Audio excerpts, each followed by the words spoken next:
Youth Congress ആഹ്വാനം ചെയ്ത മിന്നൽ ഹർത്താൽ കോടതി അലക്ഷ്യ നടപടിയും ക്രിമിനൽ കുറ്റവുമാണെന്ന് ഹൈക്കോടതി. ഹർത്താലിന് ആഹ്വാനം ചെയ്ത യൂത്ത് കോൺഗ്രസ് സംസ്ഥാന അധ്യക്ഷൻ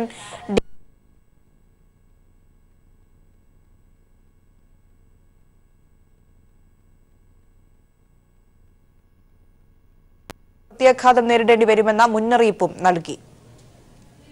മുൻകൂർ അഴിമതിയും 7 ദിവസം മുൻപ് നോട്ടീസും നൽകാതെ ഹർത്താൽ പ്രഖ്യാപിക്കരുതെന്ന ഇടക്കാല ഉത്തരവ് ലംഘിച്ചതിനെ തുടർന്നാണ് മിന്നൽ ഹർത്താലിൽ ഹൈക്കോടതി സ്വമേധയാ കേസെടുത്ത് നടപടി ആരംഭിച്ചത്. മിന്നൽ പണിമുടക്ക് കോടതി ലക്ഷ്യവും ക്രിമിനൽ കുറ്റവുമാണെന്ന് ചീഫ് ജസ്റ്റിസ് അധ്യക്ഷനായി ബെഞ്ച് വിലയിരുത്തി. മിന്നൽ ഹർത്താൽ എങ്ങനെ നടത്താനാവും, ആരാണ് ആഹ്വാനം ചെയ്തതെന്നും ഹൈക്കോടതി ചോദിച്ചു. ഹർത്താൽ നിയമവിരുദ്ധവും നീതീകരിക്കാനാവാത്തതുമാണ്.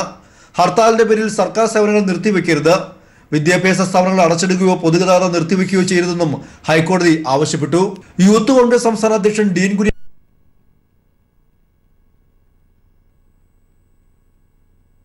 യുഡിഎഫിന്റെ കാസർഗോഡ് ജില്ലാ chairman MK Kamaruddin, convener A Govindan Nair എന്നിവർക്ക് കോടതി അലക്ഷ്യ നോട്ടീസ് അയച്ചു. വെള്ളിയാഴ്ച നേരിട്ട് ഹാജരാകണമെന്നാവശ്യപ്പെട്ടാണ് പോലീസ് മുഖേന നോട്ടീസ് അയച്ചത്. കേരളത്തിൽ 1 ലക്ഷം ICSE വിദ്യാർത്ഥികളെ ഹർത്താൽ ബാധിച്ചതായും 10ാം ക്ലാസ് പരീക്ഷ മാറ്റിവെക്കേണ്ടി വന്നതായും സർക്കാർ കോടതിയെ അറിയിച്ചു. സ്വകാര്യ ബസ് സർവീസിനെയും ബാധിച്ചിട്ടുണ്ട്. വിവിധയിടങ്ങളിൽ അക്രമവും നാശനഷ്ടങ്ങളും ഉണ്ടായതായും നഷ്ടപരിഹാരം വിലയിരുത്തണമെന്നും സർക്കാർ ആവശ്യപ്പെട്ടു. തുടർന്ന് അക്രമങ്ങളുടെ ദൃശ്യങ്ങൾ ശേഖരിക്കണമെന്ന് സർക്കാരിനോട് ഹൈക്കോടതി നിർദ്ദേശിച്ചു. മിന്നൽ ഹർത്താലുകൾ മാധ്യമങ്ങൾ വാർത്തയാക്കരുതെന്നും കോടതി പറഞ്ഞു. വെള്ളിയാഴ്ചക്കകം സർക്കാർ സത്യവാങ്മൂലം നൽകാനും ഹൈക്കോടതി നിർദ്ദേശിച്ചു. News bureau, Kochi. കൊച്ചി നഗരത്തിൽ സ്വകാര്യ ബസ്സുകളും ഓട്ടോ ടാക്സി വാഹനങ്ങളും യൂത്ത് കോൺഗ്രസ് പ്രവർത്തകർ തടഞ്ഞു. സ്വകാര്യ ബസിന്റെ ചില്ല് അടിച്ചു തകർക്കുകയും സംഘർഷമുണ്ടാക്കുകയും ചെയ്തു. 6 യൂത്ത് കോൺഗ്രസ് പ്രവർത്തകരെ അറസ്റ്റ് ചെയ്തു. കുമ്പളങ്ങി, പള്ളുരുത്തി, തോപ്പുംപടി തുടങ്ങിയ പശ്ചിമ കൊച്ചിയിലും കോതമംഗലം, പെരുമ്പാവൂർ മേഖലകളിലും സമരക്കാർ സ്വകാര്യ ബസ്സുകൾ തടഞ്ഞ് യാത്രക്കാരെ ഇറക്കിവിട്ടു. യൂത്ത് കോൺഗ്രസ് അക്രമം അഴിച്ചുവിട്ടതോടെ ഉച്ചവരെ ഉണ്ടായിരുന്ന സർവീസുകൾ, സ്വകാര്യ ബസ്സുകൾ നിർത്തിവെച്ചു. തുറന്നുകിടന്ന കടകമ്പോളങ്ങളും അടപ്പിച്ചു. മെട്രോ നിർമ്മാണത്തിന്റെ ജോലികളും നിർത്തിവെപ്പിച്ചു. വിദ്യാഭ്യാസ സ്ഥാപനങ്ങൾ തുറന്നു പ്രവർത്തിച്ചില്ല. ഇതിനിടെ കോട്ടയം നഗരത്തിൽ കടകൾ അടപ്പിക്കാൻ ശ്രമിക്കുന്നതിനിടെ ബേക്കർ ജംഗ്ഷനിൽ സംഘർഷമുണ്ടായി. 2 പേരെ പോലീസ് അറസ്റ്റ് ചെയ്തു. നാട്ടകത്ത് ഹർത്താൽ അനുകൂലികൾ ബൈക്ക് ഷോറൂമിന്റെ ചില്ലുകൾ തകർത്തു. വടക്കൻ കേരളത്തിലും ഹർത്താൽ പുരോഗമിക്കുന്നു. മലപ്പുറത്ത് ഹർത്താൽ അനുകൂലികൾ വാഹനം തടഞ്ഞു. ജില്ലയിൽ സർവീസ് നടത്തുകയായിരുന്ന സ്വകാര്യ ബസിന്റെ ഡ്രൈവറെ മർദ്ദിച്ചു. DD ഓഫീസിലെ ജീവനക്കാരെ ഹർത്താൽ അനുകൂലികൾ പൂട്ടിയിട്ടു. പയ്യോളിയിൽ യൂത്ത് കോൺഗ്രസ് പ്രവർത്തകർ ദേശീയപാത ഉപരോധിച്ചു.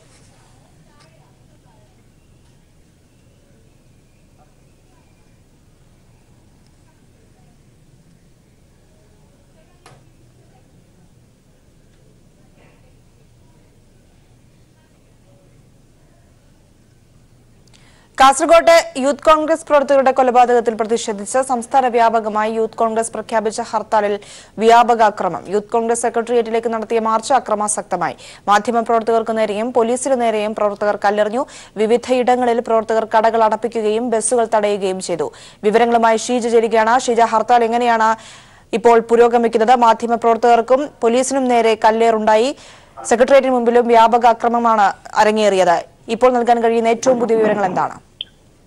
തീർച്ചയായും പ്രിയ, ഇപ്പോഴും യൂത്ത് കോൺഗ്രസ് പ്രവർത്തകർ പ്രഖ്യാപിച്ചിട്ടുള്ള സംസ്ഥാന വ്യാപക ഹർത്താൽ അത് പുരോഗമിക്കുകയാണ്. ഇപ്പോഴും പലയിടങ്ങളിൽ നിന്നായി അക്രമ സംഭവങ്ങൾ റിപ്പോർട്ട് ചെയ്യപ്പെടുന്നുണ്ട്. രാവിലെ അക്രമ സംഭവങ്ങൾ ആദ്യഘട്ടത്തിൽ ഉണ്ടായിരുന്നില്ലെങ്കിൽ പോലും പിന്നീട് KSRTC ബസ്സുകൾക്ക് നേരെ ഉൾപ്പെടെ വ്യാപകമായ തരത്തിലുള്ള അക്രമമാണ് സംസ്ഥാന വ്യാപകമായി ഉണ്ടായത്.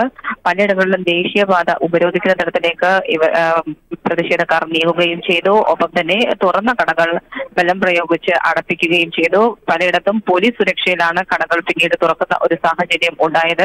സംസ്ഥാന വ്യാപകമായി തന്നെ ഈ രീതിയിൽ ഹർത്താൽ അനുകൂലികളുടെ ഭാഗത്തു നിന്നും നടപടികൾ തുടരുകയായിരുന്നു. പലയിടങ്ങളിലും ഇതിന്റെ പശ്ചാത്തലത്തിൽ പോലീസ് സുരക്ഷ ഇരട്ടിയാക്കിയിരുന്നു. തിരുവനന്തപുരത്ത് ഇവിടെ റെയിൽവേ സ്റ്റേഷനിലും ബസ് സ്റ്റാൻഡിലും എത്തുന്നവർക്ക് വേണ്ടി പ്രത്യേകമായുള്ള സുരക്ഷ തന്നെ പോലീസ് ഒരുക്കിയിരുന്നു. ബദൽ സംവിധാനവും ആറ്റുകാലിലേക്ക് എത്തുന്നവർക്കുൾപ്പെടെ ആശുപത്രിയിലേക്ക് പോകാൻ എത്തുന്നവർക്കും ഉൾപ്പെടെ ആ രീതിയിൽ ബദൽ സംവിധാനവും പോലീസ് ഒരുക്കിയിരുന്നു. ഒപ്പം തന്നെ സെക്രട്ടേറിയറ്റിലേക്ക് യൂത്ത് കോൺഗ്രസ് പ്രവർത്തകർ നടത്തിയ പ്രകടനവും അക്രമാസക്തമായിരുന്നു. അവർ സെക്രട്ടേറിയറ്റിന് മുന്നിലേക്ക് എത്തി പോലീസിന്റെ ബാരിക്കേഡുകൾ തകർക്കാനുള്ള ശ്രമം യൂത്ത് കോൺഗ്രസ് പ്രവർത്തകരുടെ ഭാഗത്തു നിന്നും ഉണ്ടാവുകയായിരുന്നു. തുടർന്ന് പോലീസ് ജലപീരങ്കി പ്രയോഗിച്ചു. 2 തവണ പോലീസ് ജലപീരങ്കി പ്രയോഗിക്കുന്ന സാഹചര്യമുണ്ടായി. ഈ ഒരു സാഹചര്യത്തിൽ തുടർന്ന് പോലീസും മാധ്യമപ്രവർത്തകർക്കും നേരെ കല്ലെറിയുകയായിരുന്നു പ്രവർത്തകർ. ഈ ഒരു ഘട്ടത്തിലാണ് 2 മാധ്യമപ്രവർത്തകർക്കും പരിക്കേറ്റത്. ഏതായാലും സംസ്ഥാന വ്യാപകമായി അവരുടെ പ്രതിഷേധം പലയിടങ്ങളിലായി തുടരുകയുമാണ്. ശരി, വിവരങ്ങളാണ് ഷീജ നൽകിയത്. ഏത് ഹർത്താലായാലും തുറക്കുന്ന ഒരു കടയുണ്ട് കൊല്ലത്ത്. ആദിശ നെല്ലൂർ സ്വദേശി ചെരുപ്പുകുത്തിയായ ബാബുവിന്റെ റോഡ് മഹാളാണ് തുറന്നു പ്രവർത്തിക്കുന്നത്. പാഴായ ഫ്ലെക്സ് കൊണ്ട് തീർത്ത ചെറു മേൽക്കൂരയും പേപ്പർ ഷെൽഫും പണിയായുധങ്ങളും പഴകിയ കുറെ ചെരുപ്പുകളും കുടക്കമ്പികളും ഉൾപ്പെട്ട റോഡ് മഹാളാണ് ബാബുവിന്റെ കട. കഴിഞ്ഞ 3 വർഷത്തിനിടെ ബാബു നിരവധി ഹർത്താലുകൾ കണ്ടു. ഒരിക്കൽ പോലും റോഡ് മഹാൾ അടച്ചില്ല. അപ്പോഴും ബാബു തന്റെ കരവിരുത് ചെരുപ്പിലോ കുടയിലോ കാട്ടുന്നുണ്ടാവും. തൊഴിലാളി വർഗ വിശ്വാസിയായ ബാബു ജന്മം കൊണ്ട് സനാഥനാണെങ്കിലും ഇപ്പോൾ അനാഥനാണ്. രാജ്കുമാർ, ന്യൂസ് ബ്യൂറോ, കൊല്ലം. കാസർഗോഡ് സംഭവത്തിൽ അക്രമികൾക്കെതിരെ കർശന നടപടിയെടുക്കണമെന്ന് CPIM സംസ്ഥാന സെക്രട്ടറി കോടിയേരി ബാലകൃഷ്ണൻ. പാർട്ടി പ്രവർത്തകർ ഉൾപ്പെട്ടിട്ടുണ്ടോ എന്ന് പരിശോധിക്കും. ഉണ്ടെങ്കിൽ അത്തരക്കാർക്ക് പാർട്ടി യാതൊരു സംരക്ഷണവും നൽകില്ലെന്ന് അദ്ദേഹം തിരുവനന്തപുരത്ത് പറഞ്ഞു. അവരെ നിയമത്തിനു മുന്നിൽ കൊണ്ടുവരുമെന്നും അദ്ദേഹം വ്യക്തമാക്കി. കാസർഗോഡ് യൂത്ത് കോൺഗ്രസ് പ്രവർത്തകർ കൊല്ലപ്പെട്ടത് അത്യന്തം അപലപനീയവും പ്രതിഷേധാർഹവുമാണ്. സംഭവിക്കാൻ പാടില്ലാത്തതാണ് നടന്നത്. അക്രമരാഷ്ട്രീയം CPIM പ്രോത്സാഹിപ്പിക്കില്ല. സംഭവത്തിന് പിന്നിൽ CPIM പ്രവർത്തകർ ഉണ്ടെങ്കിൽ അവരെ നിയമത്തിന് മുന്നിൽ കൊണ്ടുവരും. അത്തരക്കാർക്ക് പാർട്ടി സംരക്ഷണം നൽകില്ലെന്നും കോടിയേരി ബാലകൃഷ്ണൻ വ്യക്തമാക്കി. ഇതിനകത്ത് CPMന്റെ ആരെങ്കിലും ഉൾപ്പെട്ടിട്ടുണ്ടെങ്കിൽ അവരെ നിയമത്തിന് മുമ്പിൽ എത്തിക്കാൻ ആവശ്യമായ നടപടികൾ CPMന്റെ ഭാഗത്ത് തന്നെ സ്വീകരിക്കും. പ്രതികളിൽ ആരെങ്കിലും CPMകാർ ഉൾപ്പെട്ടിട്ടുണ്ടെങ്കിൽ പാർട്ടിയുടെ യാതൊരുവിധ സഹായവും അത്തരക്കാർക്ക് നൽകുന്നതായിരിക്കില്ല. CPMന്റെ ഭാഗമായി ഇത്തരത്തിലുള്ള സംഭവങ്ങൾ നടത്താൻ ആരെയും അനുവദിക്കില്ല. അതിൻ്റെ പേരിൽ പ്രസ്ഥാനമാണ് അതിൻ്റെ ഉത്തരവാദിത്തം ഏറ്റെടുക്കേണ്ടി വരിക. അത്തരം കാര്യങ്ങൾ മനസ്സിലാക്കാതെ ആരെങ്കിലും ചെയ്യുന്ന സംഭവങ്ങളൊന്നും പാർട്ടി ഏറ്റെടുക്കാൻ ഉദ്ദേശിക്കുന്നില്ല. അതുകൊണ്ട് ഈ സംഭവത്തിൻ്റെ പേരിൽ കർശനമായ നടപടി സ്വീകരിക്കണം. പോലീസ് ശക്തമായ നടപടി അവിടെ സ്വീകരിക്കണം. പാർട്ടിയുടെയും സർക്കാരിന്റെയും നയത്തിന് വിരുദ്ധമാണ് സംഭവിച്ചത്. ചെയ്തവരാരായാലും രാഷ്ട്രീയ ബോധമില്ലാത്തവരാണെന്നും കോടിയേരി പറഞ്ഞു. പാർട്ടി പ്രവർത്തകർ ഉണ്ടെങ്കിൽ അവർക്കെതിരെ അച്ചടക്ക നടപടി സ്വീകരിക്കുമെന്നും അദ്ദേഹം വ്യക്തമാക്കി. കാസർഗോഡ് സംഭവത്തിന്റെ പശ്ചാത്തലത്തിൽ LDF സംഘടിപ്പിക്കുന്ന ഇന്നത്തെ പ്രചരണജാഥകൾ മാറ്റിവെച്ചതായും അദ്ദേഹം പറഞ്ഞു. ഇന്ന് നിശ്ചയിച്ച പരിപാടി നാളത്തേക്ക് മാറ്റുന്നില്ല. ഇന്ന് നിശ്ചയിച്ച പരിപാടികൾ 8 മണ്ഡലങ്ങളിലെ പരിപാടികൾ എന്ത് ചെയ്യണമെന്ന് പിന്നീട് LDF ആലോചിക്കുന്നതാണ്. ഈ മറ്റു ദിവസങ്ങളിൽ നാളെ മുതലുള്ളത് നേരത്തെ നിശ്ചയിച്ചതുപോലെ നടക്കുന്നതായിരിക്കും. News bureau, Thiruvananthapuram. മറ്റൊരു പ്രധാനപ്പെട്ട വാർത്തയിലേക്ക്. യൂത്ത് കോൺഗ്രസ് പ്രവർത്തകരുടെ കൊലപാതകത്തിൽ 2 പേരെ കസ്റ്റഡിയിലെടുത്തതായി പോലീസ്. കേസിൽ കർണാടക പോലീസിന്റെ സഹായം തേടിയിരിക്കുന്നു. കൊല്ലപ്പെട്ടവർക്ക് വധഭീഷണി ഉണ്ടായിരുന്നുവെന്ന പരാതിയിൽ കേസെടുത്തിട്ടുണ്ടെന്നും പോലീസ്. വിവരങ്ങളുമായി ഷീജ ചേരുകയാണ്. ഷീജ, കാസർഗോഡ് കൊലപാതകവുമായി ബന്ധപ്പെട്ട് 2 പേരെ പോലീസ് കസ്റ്റഡിയിലെടുത്തിരിക്കുകയാണ്. എന്താണ് ഇതിന്റെ വിശദാംശങ്ങൾ? തീർച്ചയായും പ്രിയ, കാസർഗോഡ് ജില്ലയിൽ 2 യൂത്ത് കോൺഗ്രസ് പ്രവർത്തകർ വെട്ടേറ്റ് മരണപ്പെട്ടതുമായി ബന്ധപ്പെട്ടുകൊണ്ട് ഈ കേസിൽ 2 പേരാണ് നിലവിൽ ഇപ്പോൾ പോലീസ് കസ്റ്റഡിയിലുള്ളത് എന്നാണ് അല്പസമയം മുമ്പ് പോലീസ് ഇൻഫർമേഷൻ സെന്ററിലെ ഡെപ്യൂട്ടി ഡയറക്ടർ മാധ്യമങ്ങളെ അറിയിച്ചത്. ഇതിൽ ഇവരെ ചോദ്യം ചെയ്ത് വരികയാണ്. പ്രതികളെ കുറിച്ച് വ്യക്തമായ സൂചനകൾ ഇതുവരെയും ലഭിച്ചിട്ടില്ല. പക്ഷേ ഇവർക്ക് വേണ്ടിയുള്ള അന്വേഷണം ഊർജിതപ്പെടുത്തിയിട്ടുണ്ട്. പ്രത്യേകിച്ചും ഇവരുടെ പ്രതികളെ കണ്ടെത്തുന്നതിന് വേണ്ടി കർണാടക പോലീസിന്റെ സഹായം ഉൾപ്പെടെ തേടിയിട്ടുണ്ട്. അതിനോടൊപ്പം തന്നെയാണ് അന്വേഷണ സംഘത്തെ വിപുലീകരിച്ചതായും അദ്ദേഹം അറിയിച്ചിട്ടുണ്ട്. സംഭവത്തെക്കുറിച്ച് അന്വേഷിക്കുന്നതിന് ജില്ലാ പോലീസ് മേധാവി ശ്രീനിവാസിന്റെ മേൽനോട്ടത്തിൽ ജില്ലാ ക്രൈംബ്രാഞ്ച് ഡിവൈഎസ്പി M പ്രദീപ് കുമാറിന്റെ നേതൃത്വത്തിൽ അന്വേഷണ സംഘത്തിന് രൂപം നൽകിയിട്ടുണ്ട്. DCRB ഡിവൈഎസ്പി ആയിട്ടുള്ള ജെയ്സൺ K എബ്രഹാം, അതോടൊപ്പം തന്നെ special mobile squad DYSP K Harish, ഇവർക്ക് പുറമെ ഇൻസ്പെക്ടർ സ്ഥലത്തെ തന്നെ ഇൻസ്പെക്ടർ ഈ ഒരു കേസിൽ ഉൾപ്പെട്ടിട്ടുണ്ട്.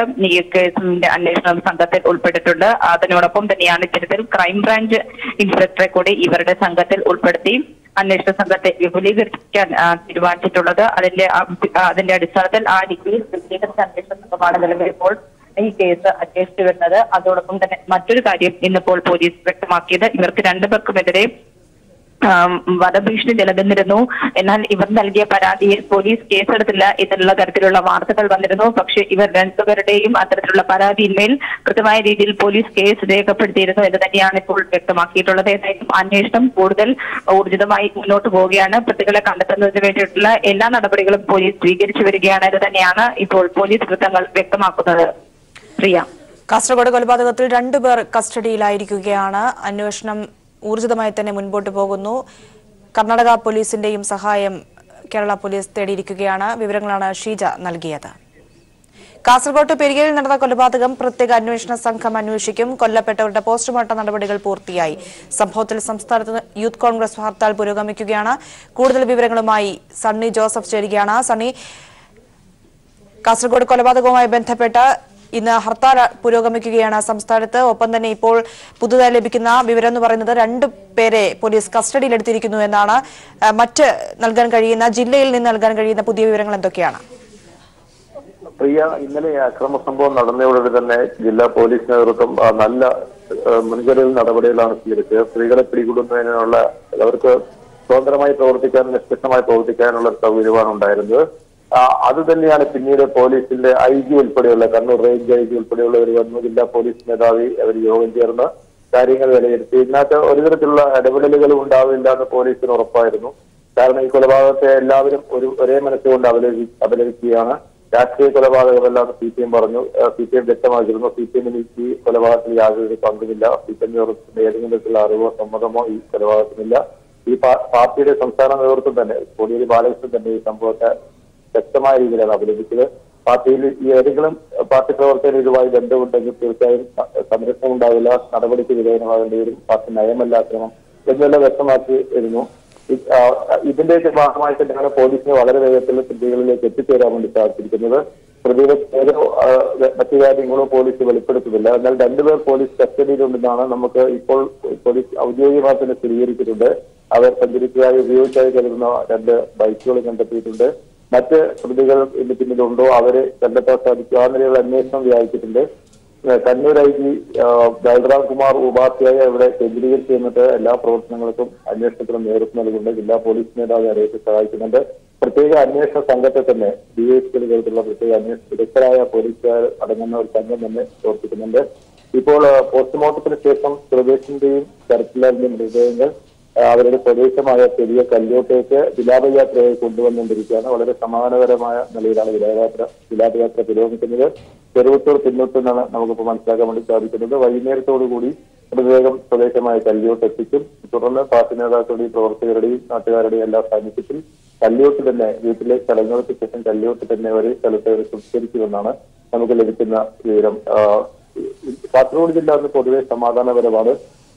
ഏതാണ്ട് ഹർത്താൽ പൂർണ്ണമാണെന്ന് നമുക്ക് പറയാൻ വേണ്ടി കാസർഗോഡ് ജനങ്ങൾ പൊതുവെ അതിന് ആദരവ് പ്രകടിപ്പിക്കുകയാണ്. കൊലപാതകത്തിന്റെ അവരുടെ വേദനയും വിഷമങ്ങളും കാസർഗോഡ് ജനത ഒന്നിച്ച് നിൽക്കുന്ന ഒരു സ്ഥിതിയാണ് നമുക്ക് കാണാൻ വേണ്ടി സാധിച്ചത്. എവിടെയും അക്രമ സംഭവങ്ങൾ റിപ്പോർട്ട് ചെയ്യുന്നതിന്റെ ഉദാഹരണമാണ്. കേരളത്തിനൊപ്പം എന്നാൽ കേരളത്തിന്റെ മറ്റു ഭാഗങ്ങളിൽ സംസ്ഥാനത്തിന്റെ മറ്റു ഭാഗങ്ങളിലെല്ലാം അക്രമ സംഭവങ്ങൾ റിപ്പോർട്ട് ചെയ്തപ്പോൾ കൊലപാതകം നടന്ന കാസർഗോഡ് കാര്യമായ സംഭവങ്ങളൊന്നും ഉണ്ടായില്ല എന്നുള്ളത് പ്രത്യേകം എടുത്ത് പറയേണ്ടതുണ്ട്. ചെയ്യാം. ശരി, വിവരങ്ങളാണ് കാസർഗോഡ് നിന്നും സണ്ണി ജോസഫ് നൽകിയത്. പെരിയ ഇരട്ട കൊലപാതകം പ്രത്യേക സംഘം അന്വേഷിക്കുമെന്ന് കണ്ണൂർ റേഞ്ച് IG ബൽറാം കുമാർ ഉപാധ്യായ പറഞ്ഞു. മുൻപ് അവിടെ ഉണ്ടായ അക്രമ സംഭവങ്ങൾ പരിശോധിക്കും. പ്രതികളെ വേഗത്തിൽ പിടികൂടുവാൻ നടപടി ഉണ്ടാകുമെന്നും സംഭവസ്ഥലം സന്ദർശിച്ച IG മാധ്യമപ്രവർത്തകരോട് പറഞ്ഞു. കൊലപാതകം CPIM-ന്റെ തലയിൽ കെട്ടിവെക്കേണ്ടെന്ന് മന്ത്രി കടകംപള്ളി സുരേന്ദ്രൻ. CPIM-നെ പ്രതിയാക്കാൻ ബോധപൂർവമായ ശ്രമം നടത്തുന്നു. കൊലപാതകത്തെ യൂത്ത് കോൺഗ്രസ് ആഘോഷമാക്കുകയാണ്. ഹർത്താൽ നടത്തി ജനങ്ങളെ ബുദ്ധിമുട്ടിക്കുന്നു. കൊലപാതകികൾക്കെതിരെ മുഖം നോക്കാതെ നടപടിയെടുക്കുമെന്നും കടകംപള്ളി പറഞ്ഞു. കാസർഗോഡ് CPIM-ന്റെ ജില്ലാ സെക്രട്ടറി വളരെ കൃത്യമായിട്ടും പറഞ്ഞിട്ടുണ്ട്, ഈ കൊലപാതകത്തിന് പിന്നിൽ യാതൊരു രാഷ്ട്രീയ വിഷയങ്ങളും ഇല്ല എന്ന്. കോൺഗ്രസിനെ സംബന്ധിച്ചിടത്തോളം 2 പ്രവർത്തകരുടെ കൊലപാതകത്തെ ഏതാണ്ട് ആഘോഷിക്കുന്ന മട്ടിലാണ്. ചത്തത് കീചകനെങ്കിൽ കൊന്നത് ഭീമൻ തന്നെ എന്നുള്ള മട്ടിൽ CPM-ന്റെ മേൽ അനാവശ്യമായിട്ട് പഴിചാരി കേരളമാകെ ഇന്നലെ രാത്രി വരെ പറഞ്ഞിരുന്നത് കാസർഗോഡ് ജില്ലയിൽ മാത്രമാണ് ഹർത്താൽ എന്നാണ്. നമ്മുടെ സംസ്ഥാനമാകെ ഹർത്താൽ ആഘോഷിക്കാൻ വേണ്ടി തീരുമാനിച്ചിരിക്കുന്നത്. ഏതായാലും അനാവശ്യമായ ഒരു സംഗതിയായിപ്പോയി ഇന്നിപ്പോൾ ഈ ദാരുണമായിട്ടുള്ള കൊലപാതകമാണെങ്കിൽ പോലും അത് CPM-ന്റെ മേൽ കെട്ടിവെച്ച് നടത്തുന്നതായിട്ടുള്ള ഹർത്താൽ. നിശ്ചയമായിട്ടും കൊലപാതകത്തെ CPM എല്ലാ പാർട്ടികളും അപലപിക്കുന്നുണ്ട്. പക്ഷേ അത് CPM-ന്റെ മേൽ ഇതിന് കെട്ടിവെച്ചു എന്നുള്ളത് എത്ര തന്നെ ആലോചിച്ചിട്ടും മനസ്സിലാകുന്നില്ല എന്ന് പാർട്ടിയുടെ ജില്ലാ സെക്രട്ടറി ബാലകൃഷ്ണ മാസ്റ്റർ വളരെ കൃത്യമായിട്ടും പറഞ്ഞിട്ടുണ്ട്. അപ്പോൾ ഏത് സംഭവം നടന്നാലും CPM-നെ പ്രതിയാക്കുന്നതിന് വേണ്ടിയിട്ടുള്ള ബോധപൂർവമായിട്ടുള്ളൊരു പരിശ്രമത്തിൻ്റെ ഭാഗമായിട്ടാണ് ഇന്നും ഈ ഹർത്താൽ നടത്തി ജനങ്ങളെ ബുദ്ധിമുട്ടിക്കാൻ വേണ്ടി തയ്യാറാകുന്നത്. അക്രമത്തിന് ആഹ്വാനം ചെയ്ത് Congress working president K Sudhakaran. Kasaragod കൊലപാതകത്തിന് കനത്ത തിരിച്ചടി നൽകുമെന്ന് സുധാകരൻ പറഞ്ഞു. കൊലപാതകത്തോടെ എല്ലാം അവസാനിച്ചു എന്ന് കരുതേണ്ടെന്നാണ് സുധാകരന്റെ വെല്ലുവിളി. കാസർഗോഡ് പെരിയയിൽ യൂത്ത് കോൺഗ്രസ് പ്രവർത്തകർ കൊല്ലപ്പെട്ടതിന് പിന്നാലെയാണ് തിരിച്ചടിക്കാൻ ആഹ്വാനം നൽകി Congress working president K Sudhakaran ഫേസ്ബുക്കിൽ വീഡിയോ സന്ദേശം പോസ്റ്റ് ചെയ്തത്.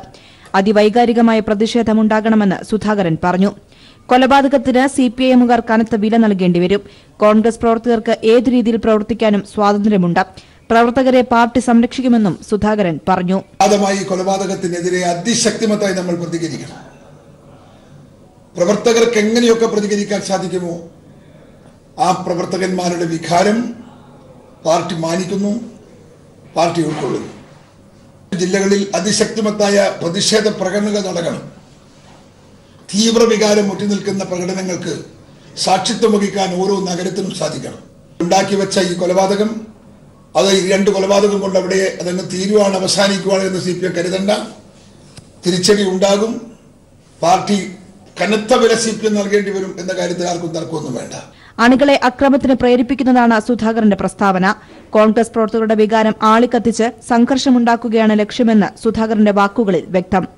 News bureau, Kannur. പുൽവാമ സ്ഫോടനത്തിന്റെ മുഖ്യ സൂത്രധാരൻ എന്ന് കരുതപ്പെടുന്ന ജെയ്ഷെ ഇ മുഹമ്മദ് കമാൻഡർ ഗാസി റാഷിദിനെ സൈന്യം വെടിവെച്ചു കൊന്നു. പുൽവാമ ജില്ലയിൽ തീവ്രവാദികളുടെ ഒളിത്താവളത്തിൽ നടന്ന വെടിവെപ്പിൽ ഒരു മേജറടക്കം 4 സൈനികർ വീരമൃത്യു വരിച്ചു. കൂടുതൽ തീവ്രവാദികൾക്കായുള്ള തിരച്ചിൽ തുടരുന്നു. കേന്ദ്ര ആഭ്യന്തര മന്ത്രാലയം ഉന്നതതല യോഗം ചേർന്ന് സ്ഥിതിഗതികൾ വിലയിരുത്തി. അതേസമയം ഇന്ത്യയിലെ ഹൈക്കമ്മീഷണറെ പാകിസ്ഥാൻ മടക്കി വിളിച്ചു. 40 CRPF ജവാന്മാരുടെ മരണത്തിനിടയാക്കിയ സ്ഫോടനത്തിന്റെ സൂത്രധാരനെന്ന് കരുതപ്പെടുന്ന ജെയ്ഷെ മുഹമ്മദ് കമാൻഡർ ഗാസി റാഷിദിയെയും കൂട്ടാളിയെയുമാണ് സൈന്യം വധിച്ചത്. അർദ്ധരാത്രിയോടെ തീവ്രവാദികൾ ഒളിച്ചിരുന്ന പുൽവാമയിലെ രഹസ്യ കേന്ദ്രം രാഷ്ട്രീയ റൈഫിൾസിന്റെ 55ാം ബറ്റാലിയനിലെ സൈനികർ വളഞ്ഞു. തീവ്രവാദികൾ സൈന്യത്തിന് നേരെ നിറയൊഴിച്ചു. സൈന്യം നടത്തിയ പ്രത്യാക്രമണത്തിൽ ഗാസി റാഷിദ് അടക്കം 2 തീവ്രവാദികൾ കൊല്ലപ്പെട്ടു. ബോംബ് നിർമ്മാണത്തിൽ വിദഗ്ധനായ ഗാസിയാണ് സ്ഫോടനത്തിനായി ബോംബ് നിർമ്മിച്ചതെന്ന് നേരത്തെ രഹസ്യാന്വേഷണ വിഭാഗം കണ്ടെത്തിയിരുന്നു. വെടിവെപ്പ് നടന്ന സ്ഥലത്ത് കൂട്ടമായി എത്തിയ പ്രദേശവാസികളെ സൈന്യം പിരിച്ചുവിടുന്ന ദൃശ്യങ്ങളും പുറത്തുവന്നു. पुलवामा पुलिस की तरफ से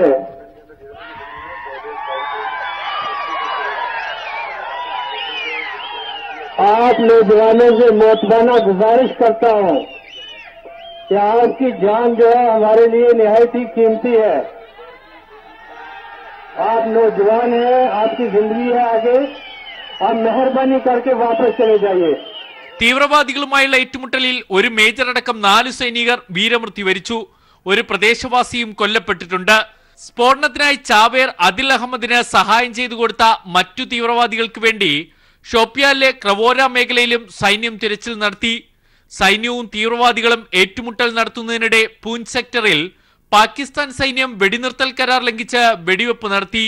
ദില്ലിയിൽ അടിയന്തര യോഗം ചേർന്ന കേന്ദ്ര ആഭ്യന്തര മന്ത്രാലയം സ്ഥിതിഗതികൾ വിശകലനം ചെയ്തു. കരസേനാ മേധാവി കാശ്മീരിലെ സംഭവവികാസങ്ങൾ ആഭ്യന്തരമന്ത്രി രാജ്നാഥ് സിംഗിനെ ധരിപ്പിച്ചു.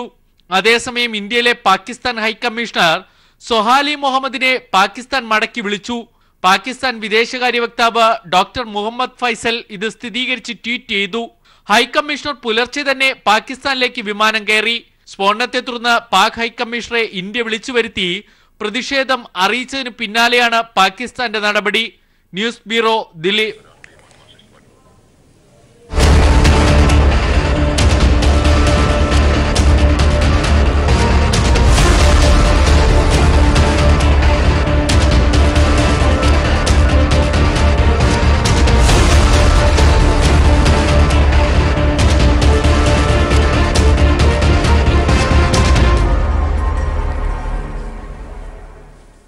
കോൺഗ്രസ് ജെഎംഎം സഖ്യവും ബിജെപിയും തമ്മിലുള്ള നേർക്കുനേർ പോരാട്ടമാണ് ജാർഖണ്ഡിൽ നടക്കുന്നത്. 2014 12 സീറ്റും സ്വന്തമാക്കിയ കഴിഞ്ഞ തവണത്തെ പ്രകടനം ഇത്തവണ ആവർത്തിക്കാൻ ബിജെപിക്ക് സാധിക്കില്ല. കടുത്ത തോൽവി ഒഴിവാക്കാനുള്ള ശ്രമത്തിലാണ് ബിജെപി. ജാർഖണ്ഡ് മുക്തി മോർച്ചയുമായി സഖ്യമുണ്ടാക്കിയതിന്റെ നേട്ടമുണ്ടാകുമെന്ന പ്രതീക്ഷയിലാണ് കോൺഗ്രസ്. ലോക്സഭാ നിയമസഭാ തെരഞ്ഞെടുപ്പുകൾ ഒന്നിച്ചു നടത്താനുള്ള സാധ്യതകളും തള്ളിക്കളയാനാകില്ല. സ്ഥിരതയുടെ ഭാഗമായി ഞൊടിയിടയിൽ താഴെ വീഴുന്ന സർക്കാരുകളാണ് 2014 വരെയുള്ള ജാർഖണ്ഡിന്റെ രാഷ്ട്രീയ ചിത്രത്തിന്റെ പ്രത്യേകത. സംസ്ഥാനം രൂപീകരിച്ച 2000 മുതൽ 2014 വരെ മാത്രം ജാർഖണ്ഡിന് 9 മുഖ്യമന്ത്രിമാരുണ്ടായി. ജാർഖണ്ഡിന്റെ രാഷ്ട്രീയ അസ്ഥിരത വ്യക്തമാകാൻ ഈ കണക്ക് മാത്രം മതി. ആദ്യമായി 5 വർഷം സർക്കാരിനെ താഴെ വീഴാതെ നിർത്തിയത് വോട്ടായി മാറുമെന്ന ആത്മവിശ്വാസത്തിലാണ് രഘുബർ ദാസിന്റെ നേതൃത്വത്തിൽ ബിജെപി ലോക്സഭാ തെരഞ്ഞെടുപ്പിനെ നേരിടുന്നത്. കഴിഞ്ഞ ലോക്സഭാ തെരഞ്ഞെടുപ്പിൽ 14ൽ 12 സീറ്റും സ്വന്തമാക്കിയ ബിജെപി തൊട്ടു പിന്നാലെ ആ വർഷം നടന്ന നിയമസഭാ തെരഞ്ഞെടുപ്പിലും വിജയിച്ച് സർക്കാരുണ്ടാക്കി. എന്നാൽ ഇത്തവണ കേന്ദ്ര സംസ്ഥാന സർക്കാരുകൾക്കെതിരായ 2 ഭരണവിരുദ്ധ വികാരങ്ങളുടെയും കാഠിന്യം ബിജെപി നേരിടുന്നു. സംസ്ഥാന സർക്കാരിനെതിരായ അഴിമതി ആരോപണങ്ങൾ, ഖനി ലൈസൻസ് അനുവദിച്ചതിലെ ക്രമക്കേട്, ആശുപത്രികളിലെ കൂടിയ ശിശുമരണ നിരക്ക്, ആദിവാസി ഭൂനിയമത്തിനെതിരായ പ്രതിഷേധങ്ങൾ തുടങ്ങിയവ ബിജെപിക്ക് പ്രതികൂലമായി നിൽക്കുന്നു. 2015 ശേഷം നടന്ന 7 നിയമസഭാ ഉപതെരഞ്ഞെടുപ്പിൽ 6ഉം ബിജെപി തോറ്റത് മാറിയ സാഹചര്യത്തിന്റെ സൂചനയാണ്. അഭിപ്രായ സർവേകൾ ബിജെപിക്ക് 6 സീറ്റുകളിൽ കൂടുതൽ പ്രവചിക്കുന്നില്ല. രഘുബർ ദാസിനെ മുഖ്യമന്ത്രിയാക്കിയത് വഴി ഏകീകരിക്കപ്പെട്ട മുസ്ലിം ആദിവാസി ഇതര വോട്ടുകളിലാണ് ബിജെപിയുടെ പ്രതീക്ഷ. കോൺഗ്രസ്, ജെഎംഎം, ജാർഖണ്ഡ് വികാസ് മോർച്ച, RJD എന്നീ പാർട്ടികൾ സഖ്യമായി മത്സരിക്കുന്നു. എന്നാൽ കൂടുതൽ സീറ്റ് ആവശ്യത്തിൽ ബാബുലാൽ മറാണ്ടിയുടെ JVM ഇപ്പോഴും ഉടക്കിലാണ്. സാന്താൾ പർഗാന പോലുള്ള ആദിവാസി മേഖലകളിലെ ജെഎംഎം സ്വാധീനം, ക്രിസ്ത്യൻ, ദളിത്, മുസ്ലിം വിഭാഗങ്ങൾ കോൺഗ്രസിന് നൽകുന്ന പിന്തുണ, നഗരമേഖലയിൽ കോൺഗ്രസിനുള്ള മേൽക്കൈ എന്നിവയാണ് സഖ്യത്തിന്റെ വിജയപ്രതീക്ഷകൾ വർദ്ധിപ്പിക്കുന്ന ഘടകങ്ങൾ. രാജ്മഹൽ, ദുംക, സിംഗ്ഭൂം, ഗൊദ്ദ എന്നീ സീറ്റുകളിൽ UPA വിജയമുറപ്പിക്കുന്നു. പലാമു, ജംഷേദ്പൂർ, ലോഹർദഗ, ഛത്ര സീറ്റുകൾ UPA അനുകൂലവുമാണ്. മറുവശത്ത് ധൻബാദ് മാത്രമാണ് ബിജെപി വിജയമുറപ്പിക്കുന്ന മണ്ഡലം. റാഞ്ചിയും അനുകൂലമായേക്കാം. കുന്തി, ഗിരിദ്, ഹസാരിബാഗ്, കൊദർമ എന്നീ 4 സീറ്റുകളിൽ ശക്തമായ മത്സരമുണ്ടാകും. നിയമസഭാ തെരഞ്ഞെടുപ്പും ഒന്നിച്ചു നടക്കാനുള്ള സാധ്യതകൾ തള്ളിക്കളയാനാകില്ല. തെരഞ്ഞെടുപ്പ് ഒന്നിച്ചു നടന്നില്ലെങ്കിൽ ഈ വർഷാവസാനം നിയമസഭാ തെരഞ്ഞെടുപ്പ് നടക്കുന്നതിനാൽ ലോക്സഭാ തെരഞ്ഞെടുപ്പ് വിജയം പാർട്ടികൾക്ക് നിർണായകമാണ്. Sarath K Sasi, news bureau, Delhi.